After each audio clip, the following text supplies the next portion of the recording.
कि इस चैनल को शेयर करें और सब्सक्राइब करें। और आज से हम यहाँ से जीके की क्लास शुरू करने जा रहे हैं। तो आपने अक्सर देखा होगा कि RAS first grade, second grade, third grade, patwari और ग्राम सेवक, ये जो 6 एग्जाम हैं, इन 6 एग्जाम में से 5 एग्जाम ऐसे हैं जहाँ पर राजस्थान जीके के साथ साथ भारत और विश्व का जीके भी पूछा जाता है। और केवल थर्ड ग्रेड एग्जाम ऐसा है जहाँ पर केवल राजस्थान जीके पूछा जाता है। चूँकि एग्जाम अभी नज़दीक है नहीं, तो हम बाकी के जो 5 एग्जाम है उसको मद्देनजर रखते हुए हम आज से भारत और विश्व का जो जीके हैं उस पर हम बल देंगे। क्योंकि राजस्थान जीके लगभग सभी लोगों का एक समान हो चुका है, सभी के कंठस्थ हैं, लेकिन भारत और विश्व के जीके जो हैं वो लोगों के अभी तक कहते हैं वो कंठस्थ नहीं है राजस्थान जीके की तरफ। तो हम उसकी ओर बढ़ेंगे। आज से हम शुरू करने जा रहे हैं महाद्वीप और महासागर में। सबसे पहला जो टॉपिक लेंगे महासागरीय धाराएं। महासागरीय धाराओं पर अक्सर प्रश्न पूछा जाता है और उसमें भी आज हम जो अटलांटिक महासागर में जो कौन सी महासागरीय धाराएं चल रही हैं, कौन सी महासागरीय धाराएं चलती हैं उसके बारे में हम पढ़ेंगे। यहाँ पर आपको ये ध्यान रखना होगा कि कौन सी धारा गर्म जल धारा है और कौन सी ठंडी है, कहाँ पर मत्स्य केंद्र का निर्माण होता है। आपको यहाँ से प्रश्न पूछे जाते हैं, तो आपको ध्यान रखना पड़ेगा कि कौन सी गर्म है और कौन सी ठंडी है, यहीं तक प्रश्न पूछे जाते हैं। तो चलिए शुरू करते हैं। आपको बता दूं कि जो ठंडी जलधारा होगी उसको मैं इस हरे पेन से लाइन करूंगा और जो गर्म जलधारा है उसको हम इस ब्लैक पेन से हम मार्क करेंगे। तो आप ध्यान रखिएगा।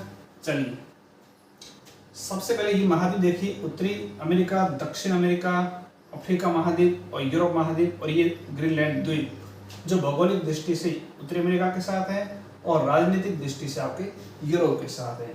और यहाँ पर है अटलांटिक महासागर, ऐसा कर दे रहा है अटलांटिक महासागर। कौन सी धाराएं चलती हैं चलिए देखते हैं। सबसे पहले यहाँ से आप देखिए पृथ्वी पश्चिम से पूर्व की ओर रोटेट करती हैं, तो इसके विपरीत दिशा में हमेशा धाराएं चलेगी। तो शुरुआत होती है पूर्व से पश्चिम की तरफ, 2 धाराएं यहाँ से चलेगी, दोनों ही गर्म हैं।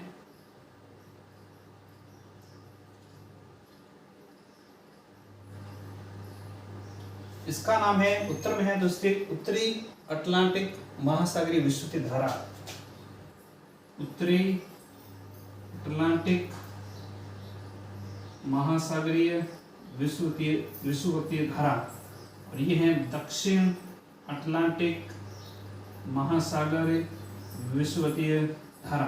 दोनों धारा कैसी गर्म है, ब्लैक पेन में लिखा है। जब ये आगे चलती हैं तो यहाँ से मुड़ जाती है, पहले हम उत्तर की ओर चलते हैं तो ये धारा 2 भागों में विभक्त हो जाती हैं। इन द्वीपों के एक तो पूर्वी ओर से और एक पश्चिमी भाग से कैरिबियन सागर की ओर से चलती हैं। ठीक है, 2 भागों में विभक्त हुई। इस धारा का नाम है एंटीलीज धारा, ये भी गर्म धारा है, नाम याद रखना एंटीलीज। एंटीलीज गर्म जलधारा, और इस धारा का नाम है कैरिबियाई जलधारा। इसका नाम है कैरिबियाई जलधारा। और ये जो ऊपर आगे की जब इस तक पर पहुंचते हैं तब इसका नाम रखते हैं फ्लोरिडा जलधारा। जो स्थान है वहां पर उस स्थान के हिसाब से इनका नामकरण किया जाता है।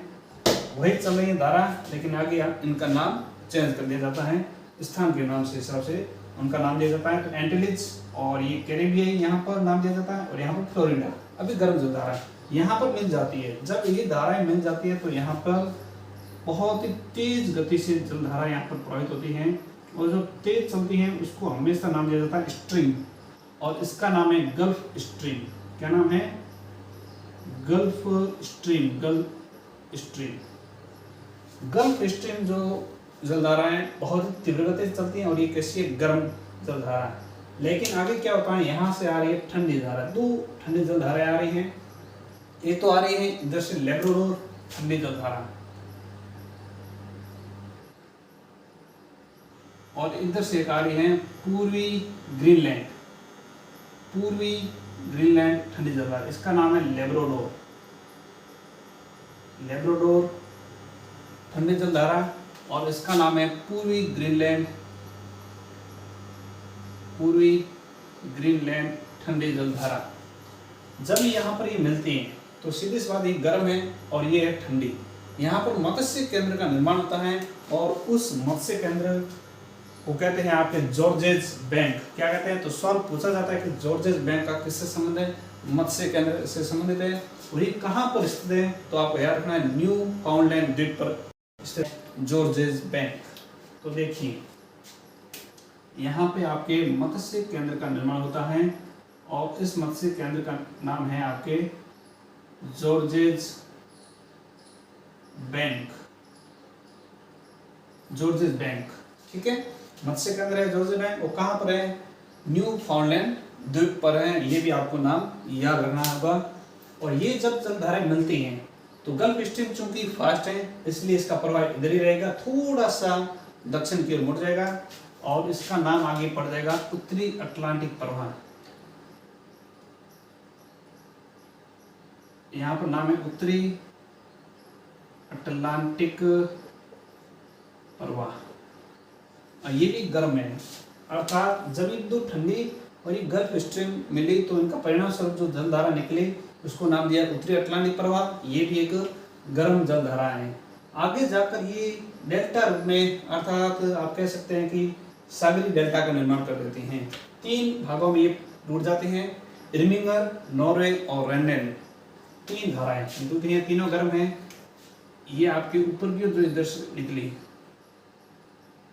इसको कहते हैं इर्मिंगर गर्म जलधारा, और यहाँ से जो निकली इसको कहते हैं नॉर्वे जलधारा, और यहाँ से एक और गर्म जलधारा निकली जिसको कहते हैं रेनेल। रेनेल गर्म जलधारा। इस रेनेल गर्म जलधारा के कारण भी यहाँ पर एक मत्स्य केंद्र निर्माण हो जाता है। ये ठंडा इलाका है लेकिन यहाँ पर जो गर्म जलधारा वहाँ पर जब पहुंची तो यहाँ पर भी एक मत्स्य केंद्र का निर्माण हो जाता है।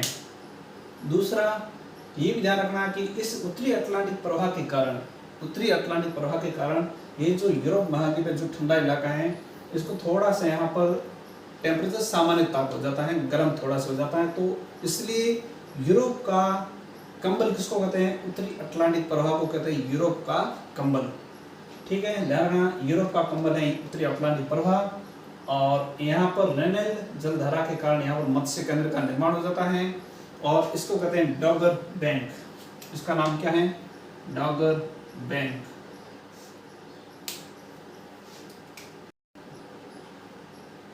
डॉगर बैंक।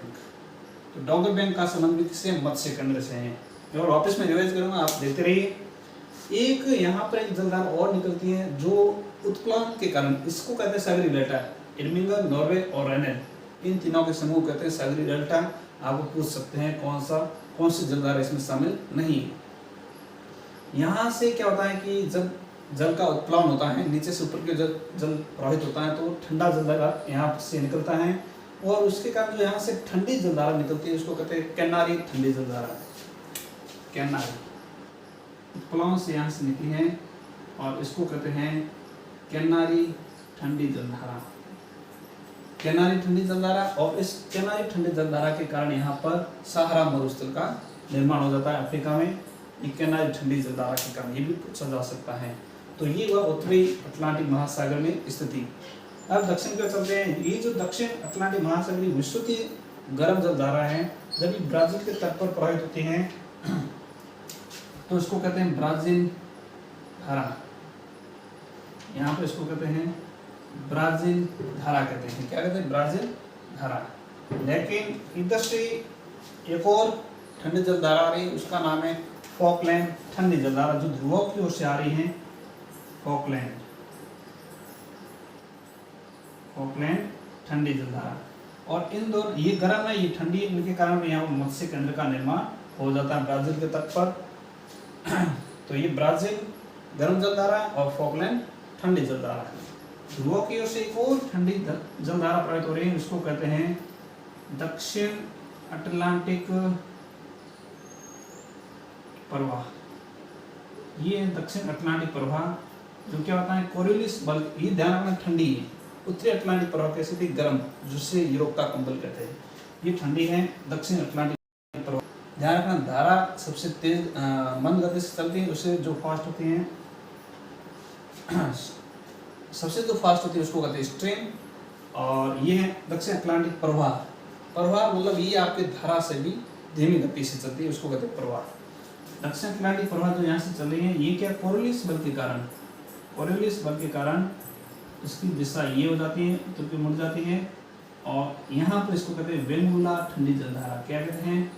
वेंगुला ठंडी जलधारा। ये वैसे इस पेंसिल को सब ठंडी है, तो इसके कारण क्या हो जाता है, अफ्रीका के यहाँ पर भी आपके मरुभूमियों का निर्माण हो जाता है।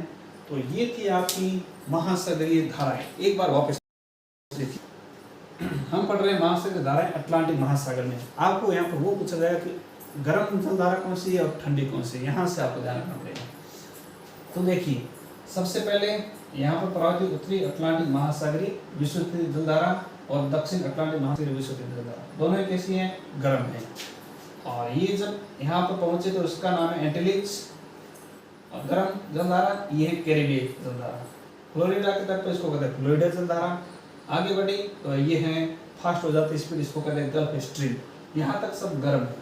ऊपर से आ रही है लेब्राडोर ठंडी जलधारा, और इनकी मिलान से बनता है आपके मत्स्य केंद्र, जिसको कहते हैं जॉर्जेस बैंक। ठीक है, और परिणाम स्वरूप ये धारा बहुत ही धीमी गति से चलती है, इसलिए इसको कहते हैं प्रवाह, उत्तरी अटलांटिक प्रवाह, जो अपेक्षाकृत गर्मी होती है। परिणाम स्वरूप इसको कहते हैं यूरोप का कंबल। आगे यह सागरीय डेल्टा का निर्माण करती है, तीन धारा विभक्त हो जाती है, तीनों गर्म होती हैं, इर्मिंगर, नॉर्वे और रेनेल धाराएं। और रेनेल के किनारे भी मत्स्य केंद्र का निर्माण हो जाता है, उसको कहते हैं डॉगर बैंक। फिर चलते हैं दक्षिण अटलांटिक, और यहाँ पर पानी के उत्प्लावन के कारण एक धारा चलती है, उसको कहते हैं कैनारी ठंडी जलधारा, और इसके कारण सहारा मरुस्थल का निर्माण होता है। फिर चलते हैं दक्षिण अटलांटिक महासागरीय विषुवतीय जलधारा। ये ब्राजील के तट पर, इसको कहते हैं ब्राजील की धारा, ये भी गर्म है। और सामने से आ रही है फॉकलैंड ठंडी जलधारा, यहाँ से भी मत्स्य केंद्र का निर्माण हो जाएगा। एक और ठंडी प्रवाह है जिसका नाम है दक्षिण अटलांटिक प्रवाह। ये ध्रुव की ओर से आ रहे हैं, कोरियोलिस बल के कारण इसकी दिशा मुड़ जाती है, और वेंगुला के तट पर इसको कहते हैं वेंगुला ठंडी जलधारा। एक को ध्यान